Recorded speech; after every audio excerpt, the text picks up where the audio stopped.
Alright guys, it's Lonnie from Jeep Extreme, and my luck, I had an SD card failure when I was making this video, majority of this video, only one saved. So I'm going to go over the rear shock install 1000s.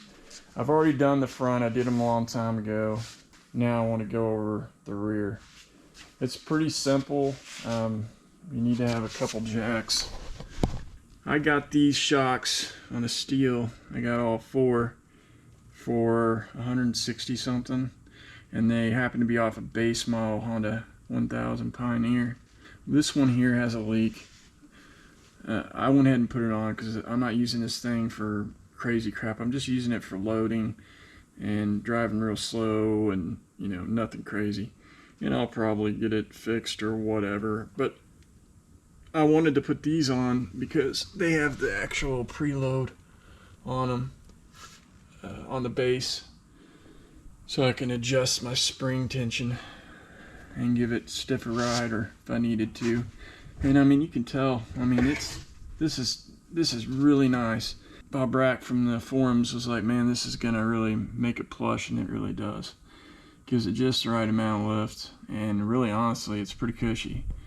And it's a cheap upgrade if you can find the shocks cheap. The biggest thing that we have to do is jack up the middle.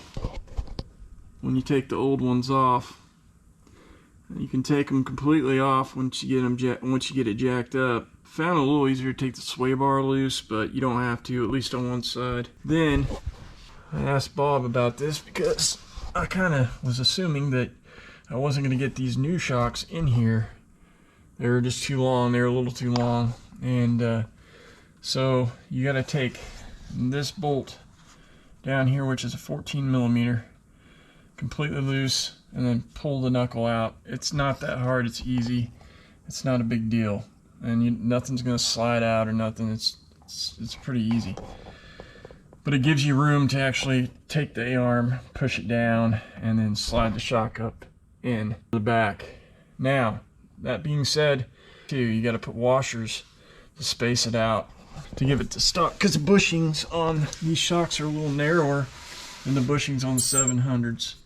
So what I did on this is I wanted to take this shock right here and slide it to the back. I don't want it to have a chance of hitting my drive. It still won't hit this A-arm either. It's enough distance by all means. So what I found that I think is good is I went ahead and put two washers right here on this side, and I put four up there. I don't know if you can see that yet. Basically have the shock coming back to the back of the bumper area further. It just gives a little more clearance and space there. These shock nuts are 17 millimeter, bolt 17.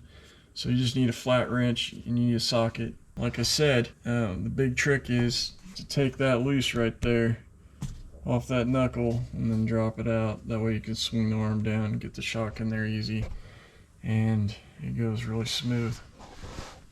That's really all there is to it. I mean, it seems easy, but whenever you go ahead and you put the new ones in like it is now, you're going to notice that you're going to have to really compress them a little bit. So what you'll do is, one, you'll have these tires off. So you'll have it jacked here, and then you'll have a jack over here on the end, right down here, because you'll have the tires and wheels off. So you can just jack that up, and it will jack it right up into this position here, and then you slide your bolts in. It's pretty easy to do it on the one side for sure, but if you got your sway bar connected, I noticed the way that I did it, it was a little bit hard on the opposite side, so I went ahead and took the sway bar loose, and it made it easier. Don't think you have to, but it'd just make it easier. That's it if you want the sway bar. A lot of people delete the sway bar. That's it, guys. It's 1000 Pioneer 1000 shocks on this Pioneer 700. Gives it about a 2-inch lift on the front. I already have a video on it. The back, you don't have to use the RB3 or the spacers, the sleeve kit spacers, because the bushings are exactly the bolt size.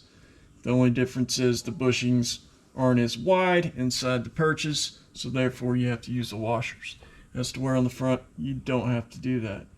On the front, you actually had to widen the cup out just a little bit to make the shock fit.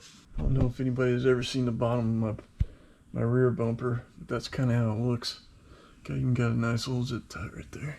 This is a TJ rear bump cross member, and then I went ahead and found a bunch of scrap crap, welded together, made a receiver up here. So I know it's not about the bumper, but still, it's pretty cool. I got 27s on it, plenty of clearance for the back. The front, I actually got plenty of clearance, not as much, but this is high enough for me. I don't need anything higher. But I just wanted to show you guys kind of what it looked like. Thanks for watching. Stay tuned, and hunting season's on the way.